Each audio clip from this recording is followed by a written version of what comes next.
welcome back to the review. I'm here just to give you guys a quick deck profile of sorts. Someone had asked me about just about my Overpower deck and wondered what was in there. So based upon fan request, I'm coming through and giving you guys sort of a breakthrough of this deck. I don't have a fancy name for it, I just call it Max Energy, and that's what you've seen in my listings for my matches with this deck. It's based around the idea of having, well, it's based around the pretty solid concept in Overpower that if you have an 8 in a stat, you're generally pretty powerful, especially if you have another high that's pretty high in another stat with that. It makes him a pretty powerful character. So I decided to try and make something that was a high in one stat and see if I can make a tournament legal one that I could really maximize things with. And I found that possible with energy. So mine is a Max Energy, hence the name, team that deals where every character has 8 energy. And it is a 16 rank team, meaning every character has 4 stats. And that total that come out to is 76, which is tournament legal. So I can use my home base with this. So let me break it down for you and show you what's in the deck. I have, first of all, Professor X. So as you can see, he is an 8-1, he's an 8-2-1-7. So there's the first person. And then I also have Spawn.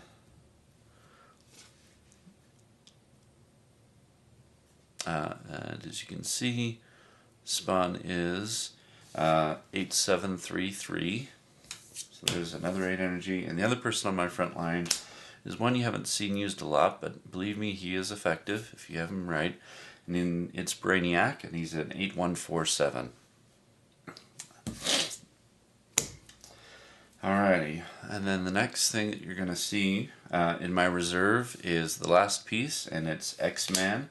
This guy you see a lot, seen a lot in tournaments, builds, and so forth, but he's an 8333, and he's my reserve.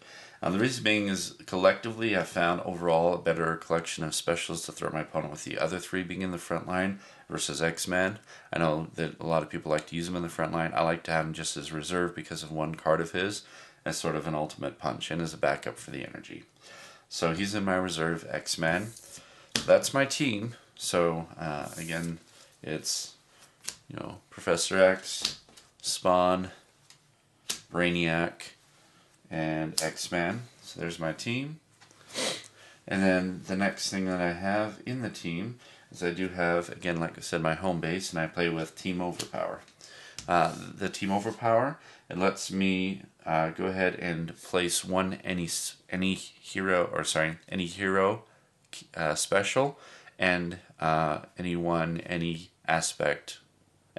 home base aspect card. So that's useful because normally any heroes, unless the card itself says otherwise, normally any heroes you cannot place. And so this allows you to sort of stockpile any hero card any given turn. So that's awesome. It's really cool. Also, any aspect home base card can't be placed because it's an aspect cards, and same thing, you don't have any way to place them normally. So it allows you to place any aspect one. Any home base aspect card, I'm sorry. So there's that. So there's the team there. And then lastly, for the setup, I do play with the Shattered Image mission set. And I play with that mission set because of one event. And that's it. That's the only reason I use that one, is because of one particular event that helps safeguard against problems. But that's it. That's set up. So there's my team, my home base, and then my mission set. Most of my deck, 50%, or around 50, at least 50% of my deck are power cards. For me, they're more versatile in use because I can attack or block with them instead of only being able to attack or only being able to block with them. So I like the versatility. Anyway, so to start off, the numbers here. So I have 3 multi-power 1s. So I have 3 of those. So I have 3 multi-power 1s. Then I have 3 multi-power 2s, 3 of them.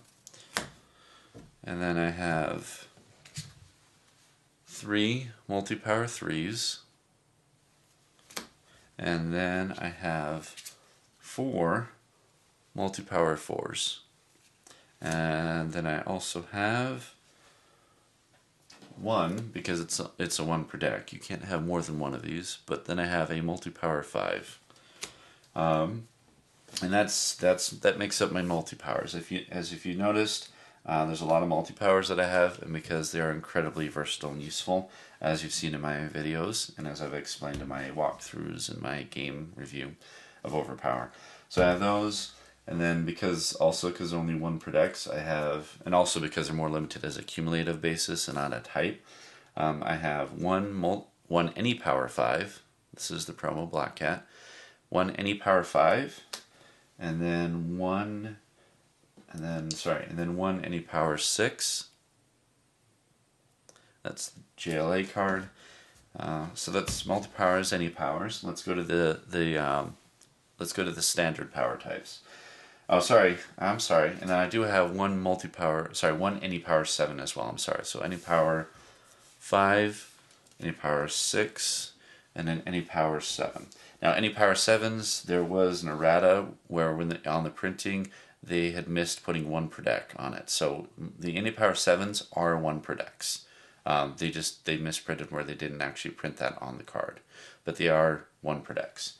So I have one any power 7. Alright, so now we're going to get to the solid card types. So out of the solid card types I do have, let's make sure I have this right. Yep. Alright, so I have 1, 5 fighting, Venom there. So 1, 5 fighting, and then 1, 5 intellect. You can see there, 1, 5 intellect. And then I have a level 6 energy, Storm there, she's pretty cool. Anyway, a 6 energy, a 6 fighting, and I love the original power card art so much that I had to go with that for these solid cards. So yeah, the 6 fighting with Wolverine there, pretty awesome. And then a 6 intellect here, which is Ultron. So there's the 6s, and then I do have a level 7 energy Cyclops, a level 7 fighting, there's Domino on there, and then a level 7 intellect, and that's leader. And then the last of my solid card types are 8 energies, then the good old original Professor X art ones, and I have 5 of them. Sorry, and I do have 5 of them. Alright, 1, 2, 3, 4, 5. Okay. And then, so like I said, 8 energies. And that makes up, again, that's the half of my deck, or over half. Let me count the number, I don't remember. 1, 2, 3, 4, 5, 6, 7, 8, 9, 10, 11, 12, 13, 14, 15, 16, 17, 18, 19, 20. Yep, so that's 30. So I have 30 power cards in my deck, so I have exactly half of my cards are power cards. Next thing are the non-power cards. And I'll just jump into what is considered definitely very important, are again the special cards, because again they break the rules and they're a very popular card type. So let's start with the any heroes and any actually aspect cards different. Okay, so I have any heroes or any characters. They're the same card type. In case those who aren't aware, they just changed the term hero to character in terms of terminology later in the game, but it's the same card type. Alright, so I have, for many heroes, I have, very important, Guardian Angel. It's the avoid when attack. I have Bastion, which is from Monumental set.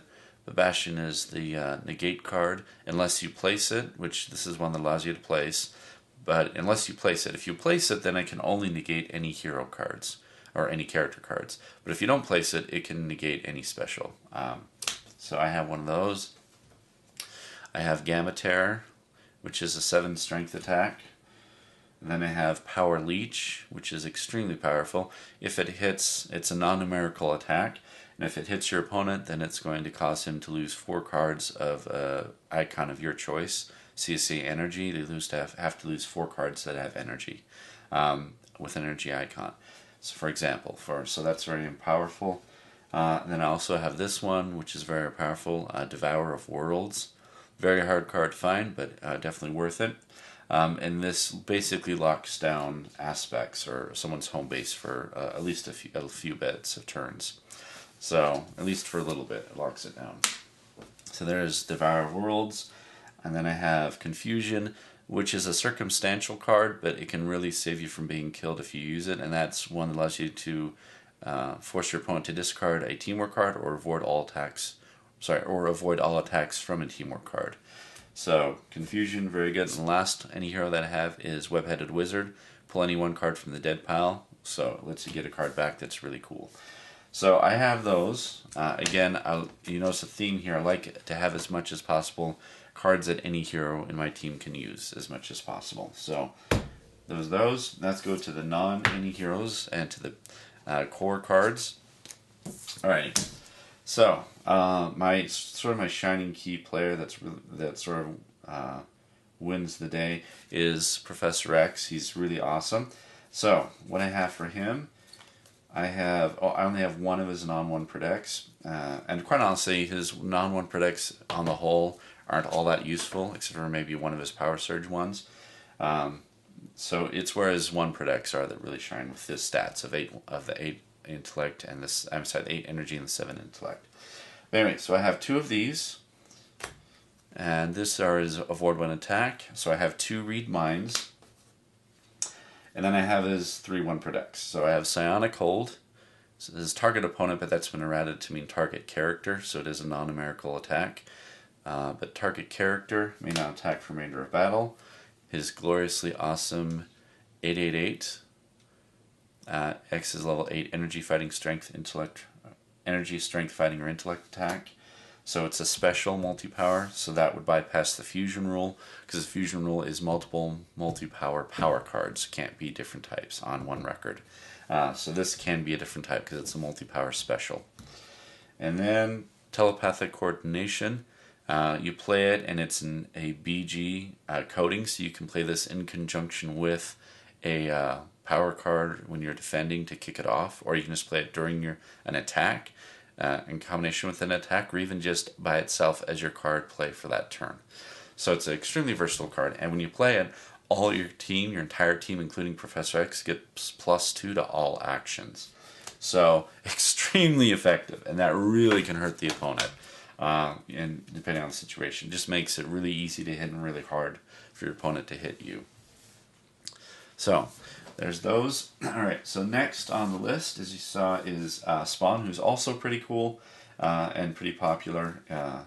Alright, so he's got Protector of the Innocent, and this is a Spawn or teammate may avoid 1 attack of 9 or less. So I've got 2 of those. And then I also have his heavy weapons. I like this because any special allows you to go way beyond what his printed stat is awesome. And so this is a 7 strength attack, and Spawn normally has a 3 strength, so that's really cool. So there's that. So I have 2 of those heavy weapons for Spawn, and then the last Spawn card I have is Finite Power.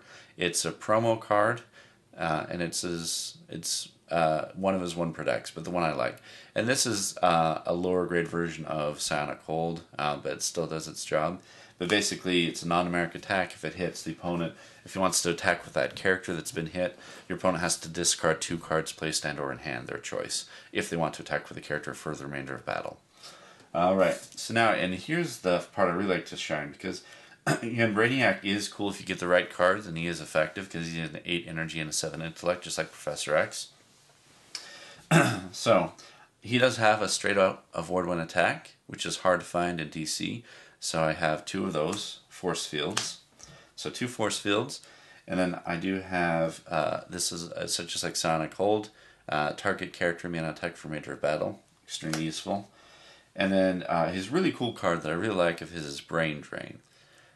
And this is a level 8 intellect attack. If successful, target has to discard 1 place card Brainiac's choice. So literally, you're doing 8 damage of a intellect. So it's a really good damage hitter, and if it hits, which it most likely will because it's an 8, if it hits, it's going to get rid of something a character has placed.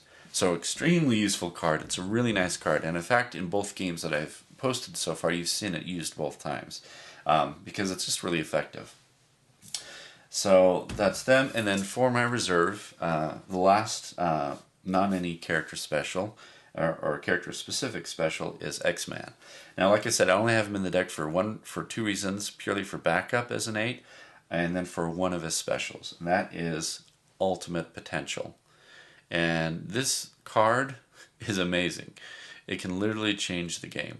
It's a level 11 energy, strength, or fighting attack. So it's huge. 11, and this is a multi-power.